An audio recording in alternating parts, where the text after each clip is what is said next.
नाम जप करो, भगवान के आश्रित रहो, भगवत प्राप्ति हो जाएगी। हमारी बात को पकड़ लो, नाम जप करो, भगवान के आश्रित रहो, आश्रित भरोसा दृढ़ भगवान का और नाम जप, सब ठीक हो जाएगा, सब ठीक हो जाएगा, सब ठीक हो जाएगा। ये बात पकड़ लो। संसार के पदार्थ प्रारब्ध के अधीन हैं, चाहे जितना पढ़ लिख लो, अगर तुम्हारे प्रारब्ध में है कि धन मिलेगा तो मिलेगा, नहीं तो पढ़े डिग्री लिए घूमो, ना नौकरी मिलेगी ना धन मिलेगा। लेकिन भगवान का भजन कर लो तो भगवान मिल जाएंगे। प्रारब्ध के अधीन नहीं, सुख दुख प्रारब्ध के अधीन है, पक्का समझ लो। तुम्हारा प्रयत्न निष्फल होगा यदि तुम्हारे प्रारब्ध में धन नहीं है। प्रारब्ध में धन है तो प्रयास ना होने पर भी देख लो खूब धन वैभव, लेकिन प्रारब्ध में सुख और दुख होता है, भगवत प्राप्ति नहीं। इसलिए ऐसा भजन करो कि प्रारब्ध को नष्ट कर दो, सुख और दुख से परे परमानंद में निमग्न हो जाओ। ये मनुष्य शरीर इसलिए मिला है। मृत्यु का समय आने पर वही घबराते हैं जिन्होंने जीवन में भजन नहीं किया। घबराना नहीं चाहिए, वैराग्य से युक्त होकर शरीर संबंध को काट देना चाहिए। अब जीवन भर शरीर संबंध में रहो, मैं पुरुष मैं स्त्री, तो बुढ़ापे में काट पाओगे नहीं। यावत स्वस्थमिदम कलेवरम यावत च दूरे जरा, जब तक बुढ़ापा दूर है, शरीर स्वस्थ है, रोगी नहीं हुआ, तब तक मन को प्रभु में लगा लो। अन्यथा जैसे आग लगने पर कुआं खोदना व्यर्थ है, ऐसे ही बुढ़ापे में भजन नहीं होता, नहीं होता। ये सब नाटकबाजी, भजन नहीं होता। अभ्यास जीवन में किया नहीं भजन, जो अभ्यास कर रहे हैं वो देख ले, और जिन्होंने अभ्यास नहीं किया वो भगवान में चित्तवृत्ति लगा देंगे। जिसका समय भगवान के नाम जप में, भगवान की लीला कथा में व्यतीत होता है, उन्हीं का जीवन धन्य है, और तो सब व्यर्थ में जी रहे हैं। रोज भगवान सूर्यदेव उदय होकर के और अस्त होकर के सबकी आयु का नाश कर रहे हैं। अगर भगवान का नाम नहीं जपते हो, भगवान की लीला कथा नहीं सुनते हो, भगवत भाव से सेवा नहीं करते हो, तो तुम्हारा जीना क्या वृक्ष नहीं जीते? क्या लोहार की धौकनी सांस नहीं लेती? क्या गांव के जो पशु हैं वो खाते पीते नहीं है क्या? वो भी खाते पीते। क्या वो मैथुन नहीं करते? वो भी बच्चा पैदा करते। तुम मनुष्य होकर के यही खाना पीना, श्वास लेना, बच्चा पैदा करना, सोना जागना, तो तुम्हारा मनुष्य जीवन किस बात से श्रेष्ठ रहा? अरे जिसके कान में भगवान का नाम नहीं पड़ा, भगवान की लीला कथा नहीं पड़ी, वो नर पशु, कुत्ते, ग्राम सुकर, ऊंट और गधे से भी गया बीता है। जिसके कान में भगवान का नाम नहीं पड़ा, भगवान की लीला कथा नहीं पड़ी, वो मनुष्य पशु, कुत्ते, ग्राम सुकर, ऊंट और गधे से भी गया बीता है। श्री सुखदेव जी महाराज महामहिम परीक्षित जी महाराज जी के जो प्रश्नों का उत्तर दे रहे, वो सुनने की इच्छा से सौनक जी महाराज ये बात कह रहे। सूत जी, जो मनुष्य भगवान श्री कृष्ण की कथा कभी नहीं सुनता, उसके कान बिल के समान है। कान का महत्व है भगवान का नाम सुनना, भगवान की चर्चा सुनना। वो बिल के समान है, जिसमें सांप रहता है वो बिल। श्रवण रंध अहि भवन समाना, जिन छेदों में सांप आदि रहते वो छेद मात्र है, जिनमें भगवान का नाम, भगवान की चर्चा नहीं गई। और जो जीव भगवान की लीला कथा का गायन नहीं करती, मेढक की जबान के समान है। जिसकी जबान भगवान की चर्चा नहीं करती, भगवान का नाम नहीं लेती, वो टर टर दिन भर बात करते रहते, मेढक की तरह बेकार है। और जो सिर कभी भगवान श्री कृष्ण के चरणों में और संतों के चरणों में नहीं झुकता, वो व्यर्थ है। जो भगवान के चरणों में, संतों के चरणों में, गुरुदेव के चरणों में सर नहीं झुकता, कड़वी लौकी के समान व्यर्थ है। वो रेशमी वस्त्र और सुसज्जित मुकुट धारण करने में भी वो बोझा मात्र है। जो हाथ भगवान की सेवा पूजा नहीं करते, वो सोने के कंगन से भूषित होने पर भी मुर्दे के हाथ है। हाथों की महत्ता भगवान की सेवा, समाज की सेवा, माता पिता की सेवा, संत गुरु की सेवा, पशु पक्षी की सेवा।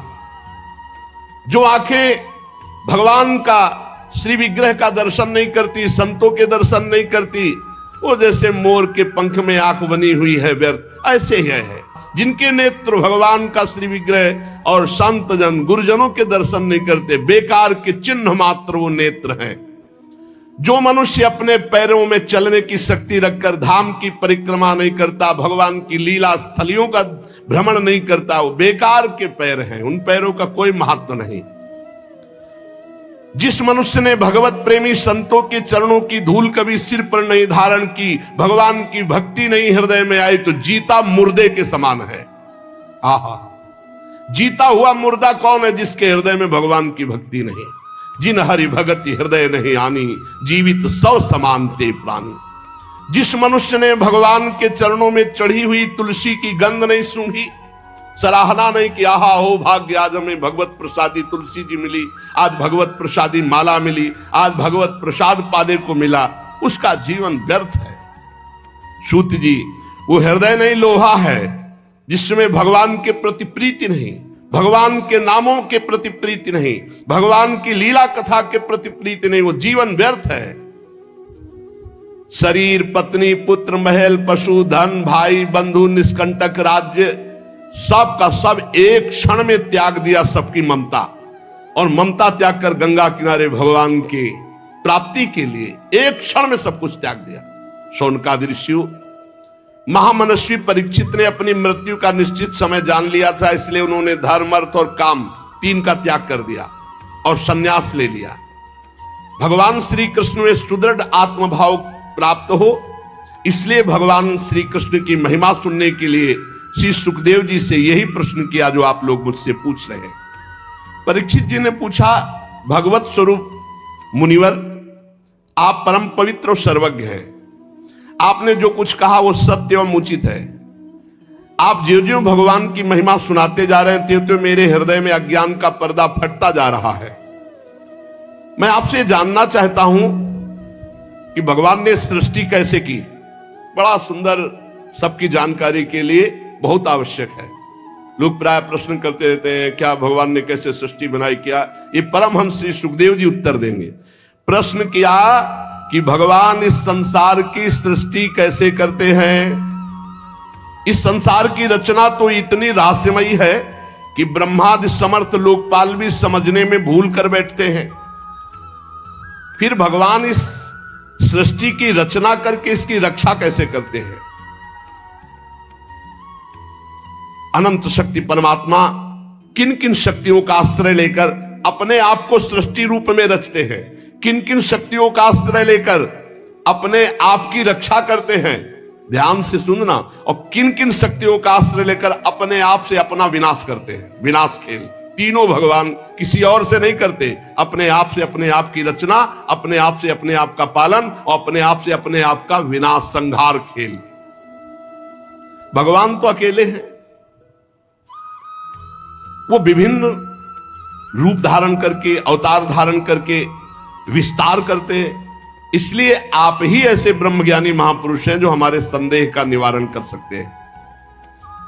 श्री सूत जी कहते हैं, राजा परीक्षित ने भगवान के गुणों का वर्णन करने के लिए जब ऐसा प्रश्न किया, अब देखो, अब ध्यान आया कि भगवान का मंगलाचरण करना चाहिए।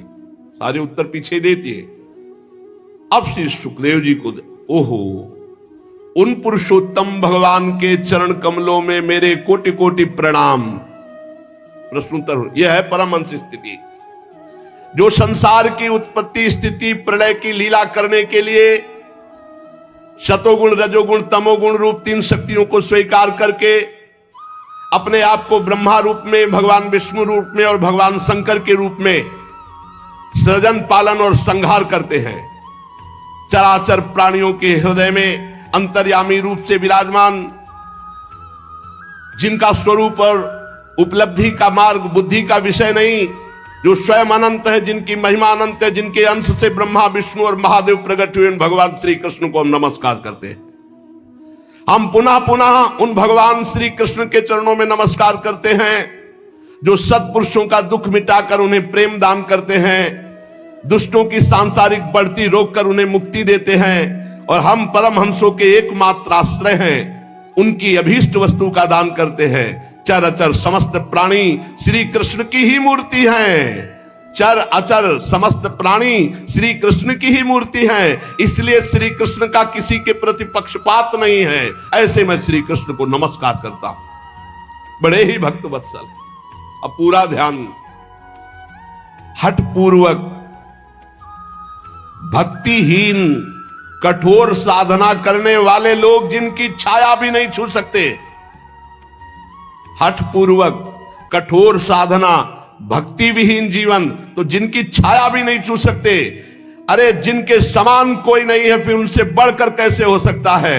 ऐसे महामहिम निरंतर ब्रह्म स्वरूप अपने स्वरूप में विहार करने वाले भगवान श्री कृष्ण को मैं बार बार नमस्कार करता हूं। जिनका कीर्तन यत् कीर्तनम यत् स्मरणम यदीक्षणम यद वंदनम यत् श्रवणम यदर्हणम लोकस्य सद्यो विधुनोति कल्मषं तस्मै सुभद्र श्रवसे नमो नमः।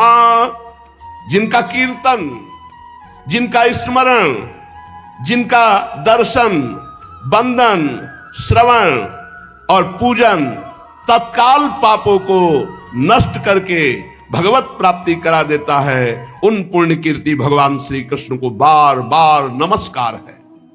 विवेकी पुरुष जिनके चरण कमलों की शरण लेकर हृदय से लोक परलोक की आसक्ति का त्याग कर देते हैं, बिना किसी परिश्रम के भगवत पद प्राप्त करते हैं, उन मंगलमय कीर्ति वाले भगवान श्री कृष्ण को अनेकों बार नमस्कार है, नमस्कार है। बड़े बड़े तपस्वी, दानी, यशस्वी, मनस्वी, सदाचारी, मंत्रवेत्ता जब तक अपनी साधनाओं को तथा अपने आप को भगवान के चरणों में समर्पित नहीं कर देते तब तक उन्हें भगवत प्राप्ति नहीं होती है। ध्यान दीजिए, बड़े बड़े तपस्वी, दानी, यशस्वी, मनस्वी, सदाचारी, मंत्रवेत्ता जब तक अपनी साधनाओं को और अपने आप को भगवान के चरणों में समर्पित नहीं कर देते तब तक भगवत प्राप्ति नहीं होती है। जिनके प्रति आत्मसमर्पण की ऐसी महिमा है, उन कल्याणमयी कीर्ति वाले भगवान श्री कृष्ण को मैं बार बार नमस्कार करता हूं। किरात, हूण, आंध्र, पुलिंद, पुलकस, अभीर, कंक, यवन, खस आदि जो जातियां हैं और भी दूसरे पापी लोग हैं जो भगवान की शरण में हो जाते हैं, भगवान उन्हें परम पवित्र कर देते हैं। ऐसे सर्वशक्तिमान भगवान श्री कृष्ण को मैं बार बार नमस्कार करता हूं। वे ही भगवान ज्ञानियों की आत्मा हैं, योगियों के परमात्मा है, भक्तों के भगवान है, कर्मकांडियों के लिए वेद मूर्ति है, धार्मिकों के लिए धर्म मूर्ति है, तपस्वियों के लिए तपः स्वरूप है। ब्रह्मा, शंकर आदि बड़े बड़े देवता अपने शुद्ध हृदय से उनके स्वरूप का चिंतन करते हैं और आश्चर्यचकित होकर देखते हैं वो भगवान श्री कृष्ण मुझ पर अपना अनुग्रह प्रसाद की वर्षा करे। जो समस्त संपत्तियों के स्वामिनी जो लक्ष्मी देवी हैं, उनके जो स्वामी हैं, समस्त यज्ञों के भोक्ता हैं, सबके फलदाता हैं, प्रजा के रक्षक हैं, सबके अंतर्यामी हैं, समस्त लोकों के पालन करता है, पृथ्वी देवी के स्वामी हैं, वही यदुवंश में प्रकट होकर के अंधक, वृष्ण एवं यदुवंश के लोगों की रक्षा की, उन लोगों के एकमात्र आश्रय रहे वे भक्तवत्सल भगवान श्री कृष्ण जो संतों के सर्वस्व हैं। मुझ पर प्रसन्न हो, मैं उन्हें नमस्कार करता हूं। विद्वान पुरुष जिनके चरण कमलों के चिंतन रूपी समाधि से शुद्ध हुई बुद्धि के द्वारा आत्म तत्व का साक्षात्कार करते हैं, उनके दर्शन करते हैं, अपनी अपनी मति रुचि के अनुसार उनके स्वरूप का वर्णन करते हैं, पर पार आज तक कोई नहीं पाया। वे प्रेम और मुक्ति को लुटाने वाले भगवान श्री कृष्ण हम पर प्रसन्न हो, मैं उन्हें नमस्कार करता हूं। जिन्होंने सृष्टि के समय ब्रह्मा के हृदय में पूर्व कल्प की स्मृति जागृत की, ज्ञान के अधिष्ठात्री देवी को प्रेरित किया, अपने अंगों के सहित वेद के रूप में उनके मुख से प्रकट हुई, वे ज्ञान के मूल कारण भगवान श्री कृष्ण मुझ पर कृपा करें और मेरे हृदय में प्रकट हो। भगवान ही पंच महाभूत बने, भगवान ही शरीर का निर्माण किया और भगवान ही जीव रूप से इसमें शयन कर रहे। गजब की बात, पकड़ ले तो पकड़ ले। भगवान ही पंचभूत बने, भगवान ही पंचभूतों से निर्मित शरीर बने, भगवान ही इसमें जीव रूप से विराजमान है, भगवान ही 5 ज्ञानेंद्री, 5 कर्मेंद्री, 5 प्राण, 1 मन, इन 16 कलाओं से युक्त होकर इसमें मिला। भगवान ही भगवान, यही बोध होता है। सर्वभूतमय भगवान मेरी वाणी को अपने गुणों से अलंकृत कर दे। संत पुरुष जिनके मुख कमल से मकरंद से समान झरती हुई ज्ञानमयी सुधा का पान करते हैं, वासुदेव अवतार सर्वज्ञ भगवान श्री कृष्ण द्वैपायन व्यास देव जी के चरणों में मेरा बारंबार नमस्कार। ये मंगल श्री सुखदेव जी ने किया। बीच में यही है परमहंसों की स्थिति। सबसे पहले प्रश्न का उत्तर दिया, फिर आराध्य देव भगवान श्री कृष्ण की वंदना, फिर गुरु श्री कृष्ण द्वैपायन भगवान व्यास देव जी जिन्होंने भागवत की रचना करके उपदेश किया, उनको नमस्कार किया। परीक्षित सुनो, वेद गर्भ स्वयंभू भगवान ब्रह्मा से नारद जी ने यही प्रश्न किया था कि आपने सृष्टि कैसे प्रकट की, जिसका स्वयं भगवान नारायण ने उपदेश किया था, वही मैं तुमसे कह रहा हूं, ध्यान से सुनो।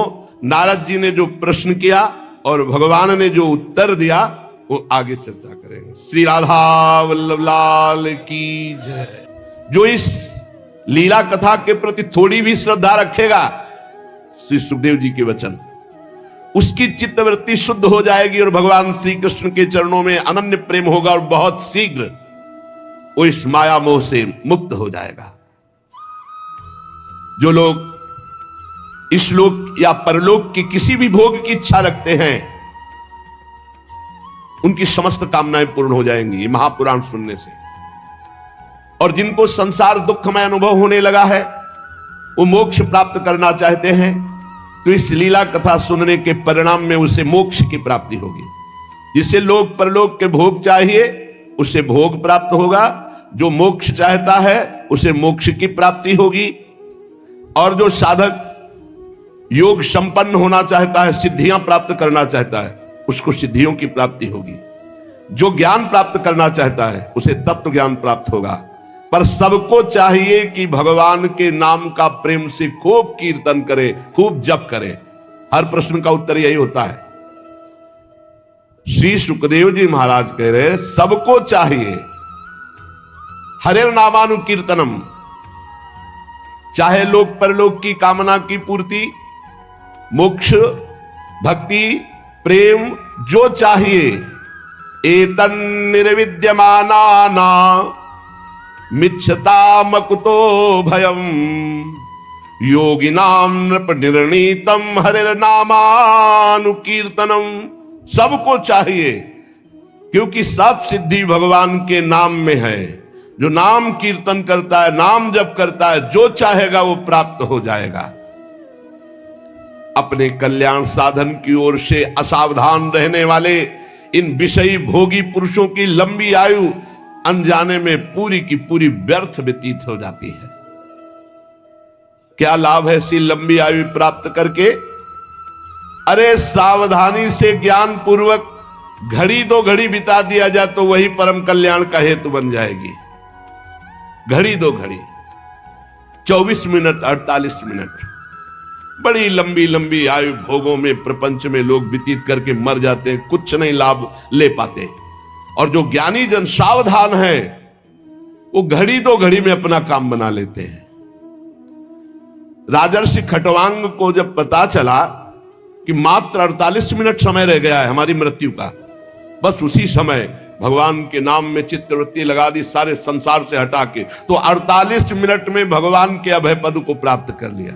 आपके पास तो अभी समय है, आप निराश ना हो, निरंतर नाम जप करो। कई बार कहा है, आप ध्यान दीजिए सत्संग में कि हर समय राधा राधा हम जप रहे, किसी समय मृत्यु हुई तो हमें भगवान की प्राप्ति हो जाएगी, परम पद मिल जाएगा।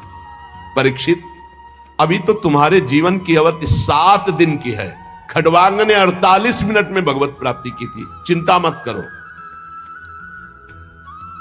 इसी 7 दिन में तुम्हें परम पद में विस्थापित कर दो। जब कोई संत, जब कोई गुरु कहे चिंता मत करो, तो हृदय शीतल हो जाना चाहिए, विश्वास होना। ए परीक्षित, खडवांग ने 48 मिनट में भगवत प्राप्ति की, तुम्हारे 7 दिन, चिंता मत करो, परम पद में मैं विराजमान करूंगा। मृत्यु का समय आने पर वही घबराते हैं जिन्होंने जीवन में भजन नहीं किया। घबराना नहीं चाहिए, वैराग्य से युक्त होकर शरीर संबंध को काट देना चाहिए। अब जीवन भर शरीर संबंध में रहो, मैं पुरुष मैं स्त्री, तो बुढ़ापे में काट पाओगे? नहीं। यावत स्वस्थमिदम कलेवरम यावच्च दूरे जरा, जब तक बुढ़ापा दूर है, शरीर स्वस्थ है, रोगी नहीं हुआ, तब तक मन को प्रभु में लगा लो। अन्यथा जैसे आग लगने पर कुआं खोदना व्यर्थ है, ऐसे ही बुढ़ापे में भजन नहीं होता। नहीं होता, ये सब नाटकबाजी, भजन नहीं होता। अभ्यास जीवन में किया नहीं भजन। जो अभ्यास कर रहे हैं वो देख ले, और जिन्होंने अभ्यास नहीं किया वो भगवान में चित्तवृत्ति लगा देंगे। यहां संसारी लोग कहते हैं, अरे तुम्हारी भजन की अवस्था है, तो जो बोल रहा भजन की अवस्था, उससे पूछो तुम्हारी अवस्था क्या है, तुम भजन करते हो? ये जीवन बड़ा कीमती है, केवल भगवत प्राप्ति के लिए। महामुनि परमहंस शिरोमणि श्री सुखदेव जी कह रहे हैं, धैर्य के साथ घर से निकलकर तीर्थ या भगवत धामों का आश्रय ले और वहां एकांत में भगवान का नाम जप या प्रणव गुरु प्रदत्त आ उमा मन ही मन खूब जप करे। जैसे गोकर्ण जी ने अपने पिता को उपदेश किया, छोड़ो चलो भजन। बड़ा कठिन है, बड़ा कठिन है, बातें बनाना अलग है, बहुत कठिन है। जब कोई भगवत प्राप्ति की चाह करना किसी भी संयोग से प्रारंभ करता है तो लड़का बच्चा और पत्नी और परिवार इतना प्यारा लगना लगता है कि पूछो मत। मतलब कैसे तुम्हें बताएं, तुम मोह में हो इसलिए नहीं जानते हो। थोड़ा हटो वैराग्य की तरफ, तब पता। भगवत मार्ग कोई खिलवाड़ नहीं है। अगर थोड़ी भी आशा है तो वही पहुंच जाओगे। थोड़ी भी आशा, इसीलिए आशा का कनेक्शन ही काट दिया जाता है।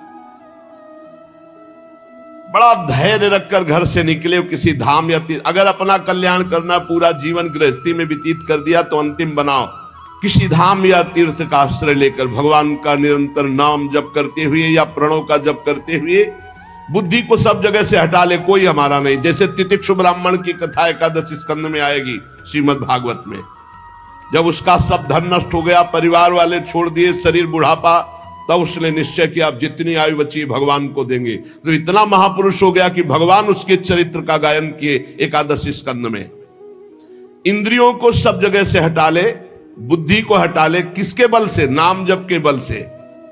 और विचार करे कि जैसे हमने पहले बहुत शरीर छोड़े, ऐसे अब इस शरीर छोड़ने का समय आ रहा है। मुझे बिल्कुल विचलित नहीं होना, मेरा कोई नहीं भगवान के सिवा। अब वो भगवान के चिंतन में डूबे और भगवान का ध्यान करे। भगवान के ध्यान करते करते जब वो भगवान में तन्मय हो जाता है, वो आनंद से युक्त हुआ, सोई तमोगुण रजोगुण सतोगुण तीनों क्षीण हो गए और वो भगवान के परम पद को प्राप्त हो जाता। पर बड़ा कठिन है, जीवन में अभ्यास नहीं किया तो ये नहीं कर पाओगे, बिल्कुल नहीं कर पाओगे। परीक्षित जी ने पूछा कि आपने जिस धारणा की बात बताई, धारणा से ही तो ध्यान होता है। जो आपने कहा कि बहुत जल्दी परम पद प्राप्त हो जाता है, तो उसका स्वरूप क्या है? श्री सुखदेव जी ने कहा, बहुत ध्यान देने योग्य बात। परीक्षित, ये धारणा वही कर सकता है जो आसन जीत चुका है। ले आसन जीत चुका है, 3 घंटे बिना किसी भी तरह के हिले डुले सिद्धासन या पद्मासन में बिल्कुल मूर्तिवत, उसे कहते हैं आसन विजयी। 3 घंटे सिद्धासन पद्मासन, इन्हीं को आसनों में गणना की गई है। ये सुखासन तो जनसाधारण लोगों का आसन है। शांत एकदम, नाम या मंत्र, बिल्कुल हिलना डुलना नहीं, बिल्कुल हिलना डुलना नहीं। गुरु कृपा से इनका सबका अभ्यास पूर्ण हुआ। बहुत आनंद। थोड़ी देर तो भीषण कष्ट होता है, फिर शून्याकार स्थिति होती, शून्य एकदम शरीर शांत, लक्ष्य में स्थिति है। पहले आसन विजयी, फिर श्वास विजयी। ये जो है श्वास ऐसे पाउडर या आटा ऐसे रख दिया जाए और उसमें धक्का ना लगे, तो उसको कहा जाता है प्राणों का संयमन कर चुका है। फिर आसक्ति विजयी, न शरीर में आसक्ति न परिवार में आसक्ति। फिर इंद्रिय विजयी, तब बुद्धि के द्वारा वो धारणा बनती भगवान के ध्यान की। आसन, श्वास, आसक्ति, इंद्रिय, मन, बुद्धि, सब पर विजय प्राप्त की, तब भगवान के रूप का ध्यान। इसीलिए कहते हैं नाम जप करो, भगवान के आश्रित रहो, भगवत प्राप्ति हो जाएगी।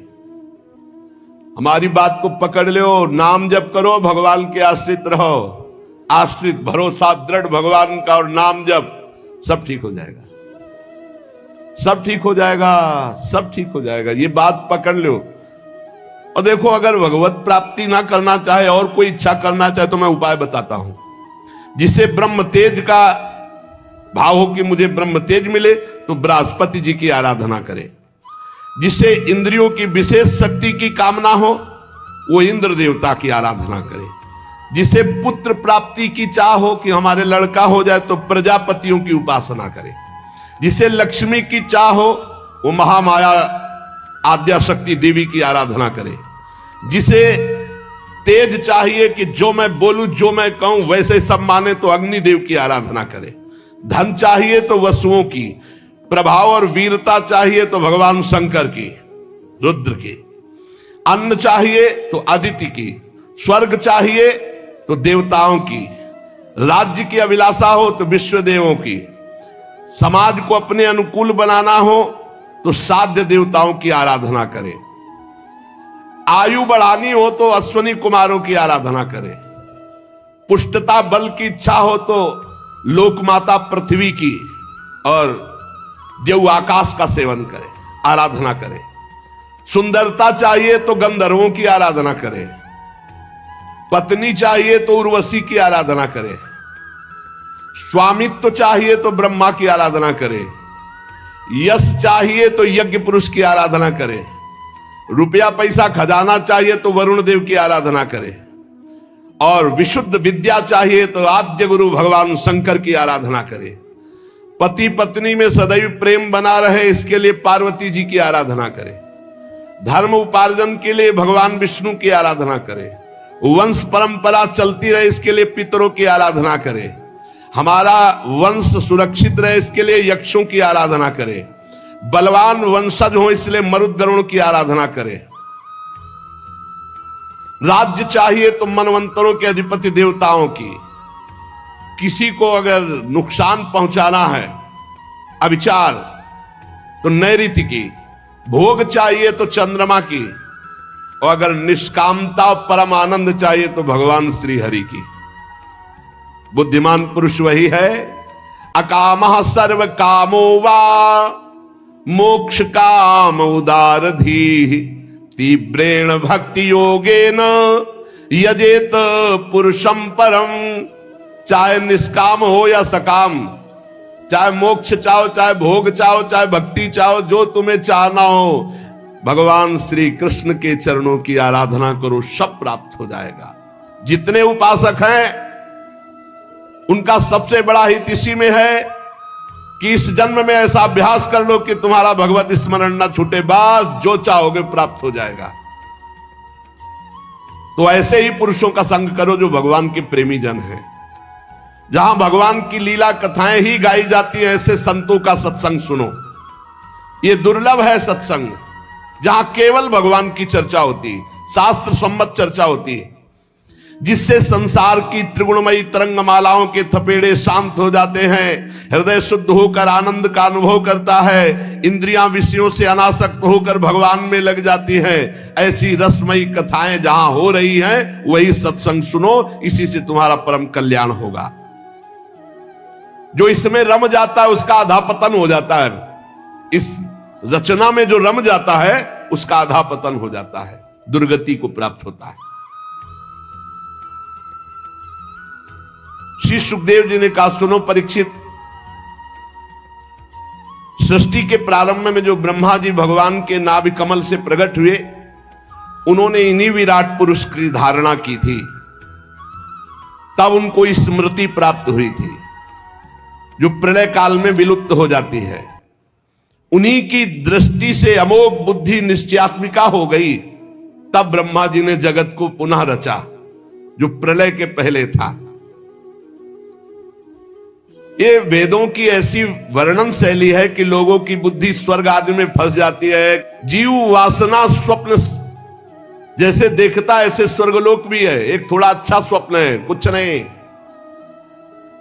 सच्चे सुख की प्राप्ति से जीव वंचित हो जाता है, वह है भगवत प्राप्ति। इसलिए विद्वान पुरुष को चाहिए कि जितना ये मायाकृत नाटक है, जितने से काम चल जाए उतना काम चलाओ, और हर समय नाम जप करो, समय व्यर्थ मत जाने दो। ये सब माया है, मायाकृत रचना है। जितना प्रयोजन जिस वस्तु से रखोगे उतने बंधते चले जाओगे। अपनी बुद्धि को बचाओ, वस्तु व्यक्ति स्थान से और श्री भगवान में लगाओ। परीक्षित, जब जमीन में सोने से काम चल सकता है तो पलंग के लिए क्यों प्रयास करें? भजन करो, काहे को? जब भुजा भगवान ने दी है उससे तकिया का काम चल जाता है तो तकिया लाने की आवश्यकता क्या है? भजन के लिए जन्म हुआ, भजन के लिए। जब अंजलि से काम चल सकता है तो बहुत से पात्र बटोरने की जरूरत क्या है। जब वृक्ष की छाल या साधारण वस्त्र पहनने से काम चल सकता है तो सब विलासिता की जरूरत क्या है। भूख लगने पर शरीर पोषण के लिए भगवान सबकी व्यवस्था किए हैं, फिर उसके प्रयास में इतना कि पूरा जीवन ही नष्ट कर देना, खान पान भोग सामग्री बस। भगवान जल, वायु, भोजन और पृथ्वी का आधार इस सब को फ्री दिए, सबको, चराचर जगत को।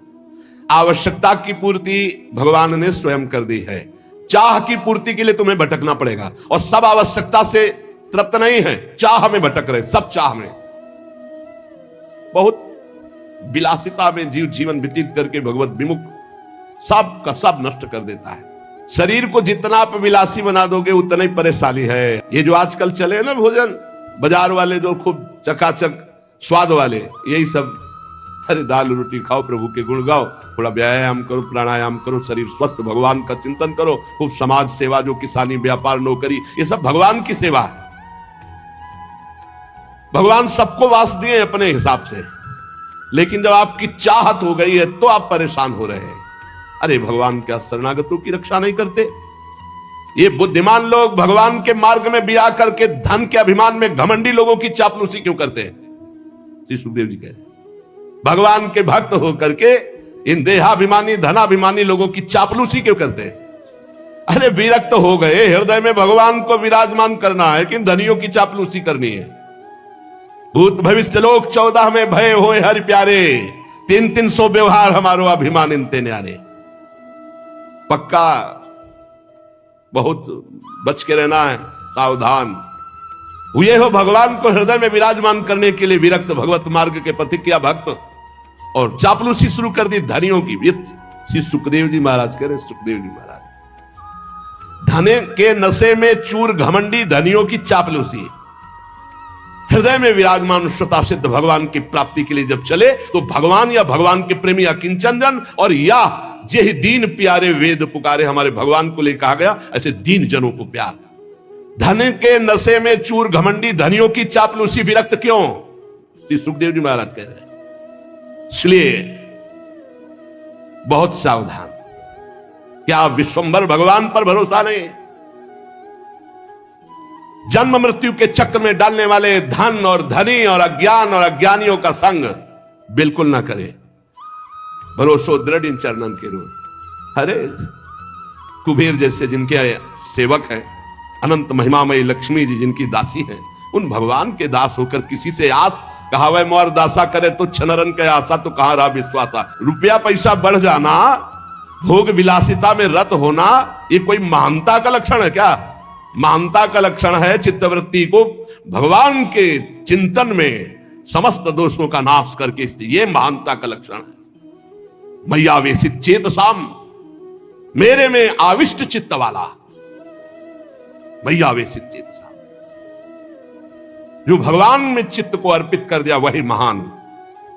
मत चित्ता दुर्गान मत प्रसादात् तरिष्यति, जो मेरे में चित्त को लगा देता है, जो बहुत कठिन है भोग विलासिता का त्याग करना, मत प्रसादात् तरिष्यति, मेरे कृपा से वो पार हो जाता है। पशुओं की बात अलग रही, परीक्षित, मनुष्यों में भला ऐसा कौन है जो इस संसार वैतरणी नदी से बिना भगवान के पार हो जाए? कौन है ऐसा? इसलिए मंगल में भगवान का चिंतन करो, असत विषय भोगों से अपने आप को भटकने से बचा लो। परीक्षित, कोई कोई साधक अपने शरीर के भीतर हृदयाकाश में विराजमान भगवान के प्रादेश मात्र स्वरूप की धारणा करते कि मेरे हृदय में भगवान विराजमान है, और हृदय में भगवान का ध्यान करते हैं।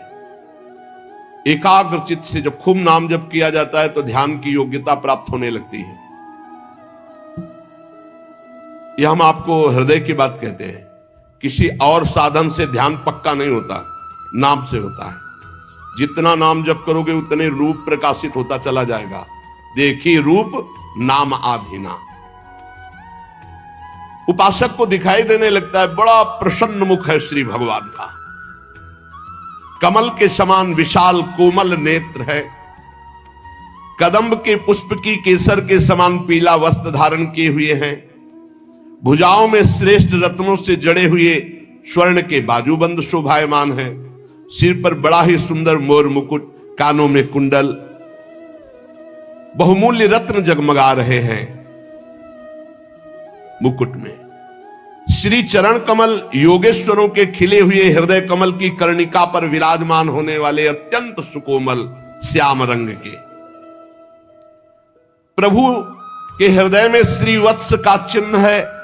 गले में कौस्तुभ मणि, वक्षास्थल में कभी ना कुम्हलाने वाली पुष्पों की माला, कमर में करधनी, अंगुलियों में बहुमूल्य अंगूठी, श्री चरणों में नूपुर, हाथों में कंगन और घुंघराली लटे बहुत ही सुंदर मन हरण करने वाली चिकनी निर्मल घुंघराली श्याम वर्ण की। मुख कमल मंद मंद मुस्कुरा रहा है। लीलापूर्ण उन्मुक्त हास्य और अपने भक्त की तरफ मंद मुस्कान चितवन से देख रहे हैं, अनुग्रह की वर्षा करते हुए। जब ये रूप हृदय में आता है उसी समय सब कर्म बंधन छिन्न भिन्न हो जाते हैं। बिना भगवान के रूप दर्शन के कर्म बंधन, इसे भगवत प्राप्ति कहते हैं, भगवत साक्षात्कार। हृदय में भगवान की धारणा की भगवान, अब वो आंख खोला तो सामने भगवान, आंख मूंदे तो सामने भगवान हृदय में। परीक्षित, एक तो ये भगवत प्राप्ति, और एक जब योगी पुरुष अपने शरीर को छोड़ना चाहे, योगी जिसने योग किया है अष्टांग योग, तो किसी देश काल में मन न लगाते हुए सुखपूर्वक आसन पर बैठ जाए, प्राणों को जीत ले, इंद्रियों को संयम में करे और बुद्धि से मन को नियमित करके मन के साथ बुद्धि को क्षेत्रज्ञ में, क्षेत्रज्ञ को आत्मा में, आत्मा को परमात्मा में लीन कर दिया। निर्मल बुद्धि को मन में और मन के साथ बुद्धि को क्षेत्रज्ञ, क्षेत्रज्ञ को अंतरात्मा में, अंतरात्मा को परमात्मा में लीन करके उस शांति पद को प्राप्त हो गया। अब उसके लिए कोई कर्तव्य शेष नहीं रहा, वो जीवन मुक्त महापुरुष हो गया। यहां ना सतोगुण है, ना रजोगुण है, ना तमोगुण है। अब काल की भी दाल उस महात्मा के ऊपर नहीं गलती जो ऐसी स्थिति को प्राप्त है। योगी लोग चित्तवृत्ति का निरोध करके परमात्मा में ऐसी स्थिति प्राप्त करते। अलग अलग श्री सुखदेव जी भगवत प्राप्ति का स्वरूप वर्णन करते हैं। यही परम पद है। एक भगवान के नाम जप करते हुए ध्यान में स्थित हुआ और एक जो है योगी इस तरह से परमात्मा में स्थित हुआ। अब एक है ज्ञान दृष्टि। ज्ञान दृष्टि बल से जिसकी सब चित्त वासना नष्ट हो चुकी है वो ब्रह्मनिष्ठ अपने को परमात्मा स्वरूप देखता है। वो जब शरीर त्याग करता है तो कैसे, एड़ी से अपनी गुदा को दबाकर, गुदा दबा, बिना घबराहट के प्राणवायु को षट चक्र भेदन करता है। वह मनस्वी नाभि चक्र मणिपूरक में स्थित वायु को हृदय चक्र अनाहत में, वहां से उदान वायु को वक्षा स्थल में विशुद्ध चक्र में, फिर वहां से वायु को धीरे धीरे तालुमूल विशुद्ध चक्र के आगे बढ़ा देता है। तदनंतर दो आंख, दो कान, दो नासा छिद्र, मुख, इन सातों को रोक करके वायु प्राणवायु को भाव के बीच में आज्ञा चक्र में ले जाता है। अगर उसे किसी लोकांतर का भोग चाहिए तो फिर वहां रुकना होता है, वहीं से संकल्प बनेगा और वो उसी लोक में पहुंचेगा। और अगर नहीं तो आधी घड़ी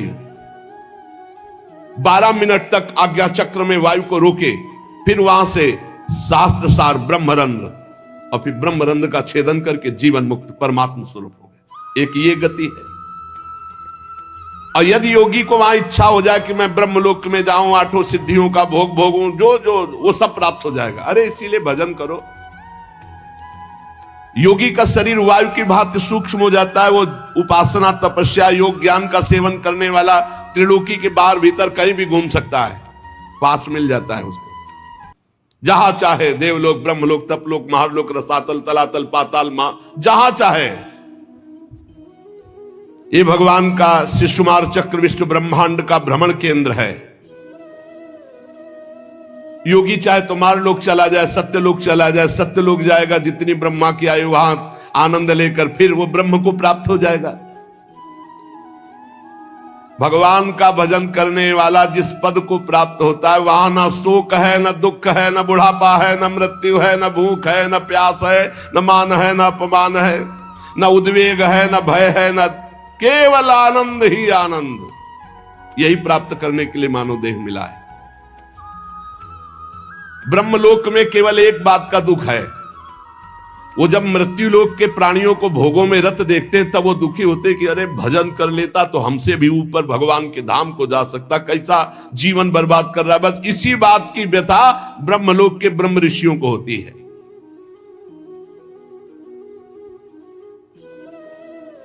जो ज्योतिर्मय भगवान के स्वरूप को प्राप्त करता है, घ्राणेन्द्रिय को गंध तन्मात्रा में, रसना को रस तन मात्रा में, नेत्र को रूप तन मात्रा में, त्वचा को स्पर्श तन, श्रोत्र को शब्द तन मात्रा में, कर्मेंद्रिय को अपनी अपनी क्रिया शक्ति में अपने अपने सूक्ष्म स्वरूपों को प्राप्त करा देता है।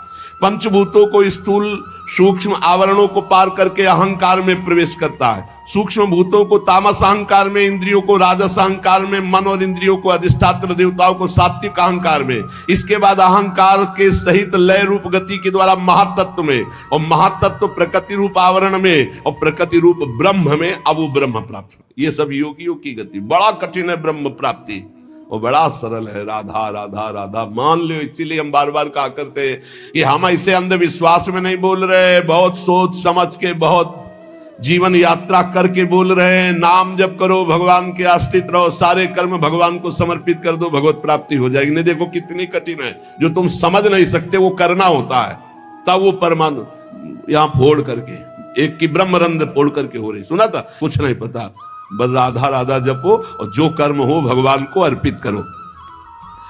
वो आनंद स्वरूप परमात्मा को प्राप्त होता है। कितनी नाम की महिमा है। पुत्र के बहाने नारायण बुलाए तो कौनो चक्र नहीं तोड़ना पड़ा और संसार चक्र टूट गया, भगवान की प्राप्ति हो गई।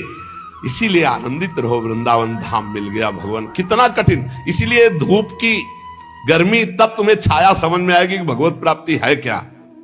संसार चक्र में पड़े हुए मनुष्य के लिए बहुत सरल भगवत प्राप्ति। भगवान श्री कृष्ण की लीला कथा गायन, नाम जप, उनकी सेवा, जिससे अनन्य भक्ति हो जाए तो बहुत सरलता पूर्वक भगवत प्राप्ति हो जाए। भगवान ब्रह्मा अपनी पवित्र बुद्धि से 3 बार समस्त वेद शास्त्रों का अनुशीलन किया, फिर यही निकाला कि सबसे सरल उपाय है भगवान का नाम जप करते हुए, भगवान की लीला कथा सुनते हुए भगवान की सेवा की जाए श्री कृष्ण चंद्रजू की, तो सर्वश्रेष्ठ परम पद सहज में मिल जाए। भगवान ब्रह्म कार्त्स्नेन तिरन्वीक्ष मनीषया तद्यवस्यत् कूटस्थो रतिरात्मन यतो भवेत्। भगवान सर्वभूतेषु लक्षितः स्वात्मना हरिः। हमारी आत्मा है, कोई और नहीं, चराचर जगत की आत्मा है। इसलिए परीक्षित सब मनुष्यों को चाहिए कि सब समय तस्मात् सर्वात्मना राजन हरिः सर्वत्र सर्वदा श्रोतव्यः कीर्तितव्यश्च स्मर्तव्यो भगवान नृणाम्। सब मनुष्यों को चाहिए कि भगवान श्री कृष्ण चंद्रजू की बार बार कह रहे श्रोतव्या, उनकी कथा सुनो, उनका नाम कीर्तन सुनो। कीर्तितव्यश्च, उनकी कथा करो, उनका नाम कीर्तन करो, नाम जप करो। स्मृतव्यो, उनका स्मरण करो। यही तुम्हें भगवत प्राप्ति करा देगा। भगवान के संत जन बड़े उदार हैं, जो भगवान की लीला अमृत का, कथा अमृत का पान कराने के लिए अहेतुकी भाव से दान करते हैं। खूब कानों के दोनों में भर भर कर ये भगवत लीला अमृत पान करो, इससे तुम्हारे हृदय का विषैला विष उतर जाएगा, शुद्ध हो जाएगा और तुम्हें इसी जन्म में भगवत प्राप्ति हो जाएगी। परीक्षित, तुमने जो मुझसे पूछा था कि मरते समय बुद्धिमान मनुष्य को क्या करना चाहिए, तो तुम्हें उत्तर दे दिया। सद्यो मुक्ति, क्रम मुक्ति, भगवत भाव से भगवत प्राप्ति। ये कार्य रूप संपूर्ण विश्व जो कुछ भी था, है, होगा, ये सब का सब ये माया है नहीं, भगवान है इसमें। ये विराट भगवान का स्वरूप है। जल, अग्नि, वायु, आकाश, अहंकार, महातत्व और प्रकृति, ये 7 आवरणों से घिरा हुआ भगवान का ब्रह्मांड शरीर है, विराट रूप। ये धारणा की जाती है भगवान के सिवा कुछ नहीं, सब भगवान है। तत्वज्ञ पुरुष धारणा के लिए वर्णन करते हैं, कैसे भगवान है सब कुछ। बोले जो भगवान का विराट रूप है, तलवे में पाताल लोक, तलवे से पाताल प्रकट हुआ, उनकी एड़ियां और पंजे रसातल लोक। गुल्फ एड़ी के ऊपर की जो जगह है उससे महातल, ये नीचे है पृथ्वी के, और पैर के पिंडे तलातल। विश्वमूर्ति भगवान के दोनों घुटने सुतल लोक, जांघें वितल, 2 जांघें इसलिए वितल और अतल, पेंडु भूतल, और उनके नाभि रूप, ये जो भूतल है ये पेंडु, नाभि रूप आकाश, नाभि से आकाश, छाती से स्वर्गलोक, गले से महालोक, मुख से जनलोक, ललाट में तपोलोक, शास्त्र सिर वाले भगवान के मस्तक पर ब्रह्मलोक विराजमान। विराट भगवान इतने बड़े हैं, उन्हीं से सारे लोग घिरे हुए हैं। जितने भी इंद्र आदि देवता वो सब भुजा में, जितनी भी दिशाएं वो सब कान से, जितने भी शब्द वो सब श्रवणेंद्री से, अश्वनी कुमार नासिका के छिद्र से, गंध घ्राणेंद्री और धधकती हुई अग्नि की ज्वाला भगवान के मुख से, भगवान के नेत्र से अंतरिक्ष और नेत्र से ही सूर्य और देखने की शक्ति ये प्रकट हुई। दोनों पलके खुलना और बंद होना, निमिष, इसी से सृष्टि का लय और रचना होती, इसी से रात और दिन का विभाग प्रकट हुआ। भ्रू विलास मात्र से ये सब रचना होती और नष्ट हो जाती है। भ्रकुटी विलास सृष्टि लय होई। भगवान के तालु से जल का प्रादुर्भाव और रस का प्रादुर्भाव हुआ, और वेदों को भगवान की श्वासों से प्रादुर्भाव, जाकी श्वास वेद श्रुति चारी। यमराज का प्रादुर्भाव भगवान की दाढ़ों से हुआ। सब प्रकार की आसक्ति दांत से प्रकट हुई, और जगन मोहिनी माया का प्रादुर्भाव मुस्कान से हुआ, और ये अनंत सृष्टि एक कटाक्ष से प्रकट हुई विराट भगवान के। ऊपर के ओंठ से लज्जा, नीचे के ओंठ से लोभ, छाती से धर्म, पीठ से अधर्म भगवान के प्रकट हुआ।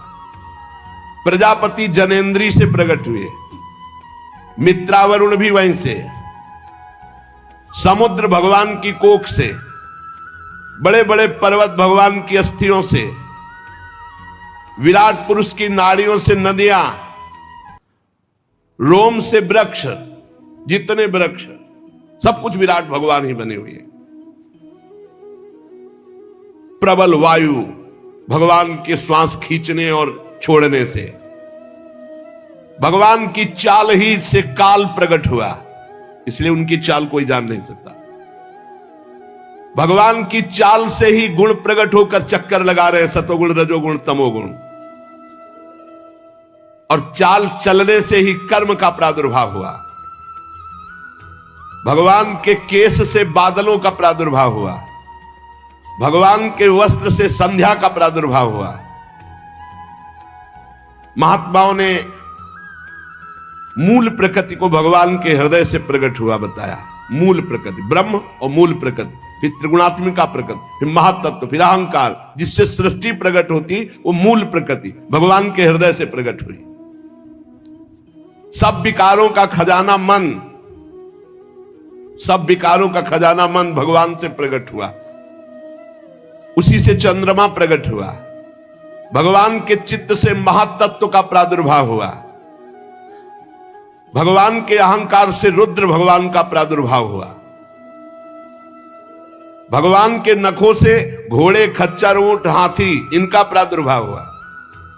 वन में रहने वाले मृग, पशु, जितने भी पक्षी, जितने भी, ये सब कटि प्रदेश से प्रकट हुए। तरह तरह के पक्षी, उनकी अद्भुत रचना कौशल, ये सब कटि प्रदेश से। भगवान की बुद्धि से स्वयंभू मनु प्रकट हुए और मनु की संतान मनुष्य, उनके निवास स्थान बने। गंधर्व, विद्याधर, चारण, अप्सराएं, षडज, समस्त स्वर, समस्त गीत, स्मृति, दैत्य, ये सब भगवान के वीर से प्रकट हुए। सप्तम धातु भगवान का ये विराट स्वरूप है। सब कुछ भगवान ही बने हुए हैं। परीक्षित, मैंने तुम्हें भगवान के विराट स्वरूप का वर्णन किया। जैसे स्वप्न देखने वाला स्वप्नावस्था में अपने आप को अनेक रूपों में देखता है, पदार्थ भी वही, व्यक्ति भी वही, कुछ और नहीं, केवल वही स्वाप्निक। ऐसे ही ये सब स्वाप्निक है। विराट भगवान ने जो पैदा किया माया के द्वारा, ये सब स्वाप्निक है। इसमें सत्य केवल भगवान है।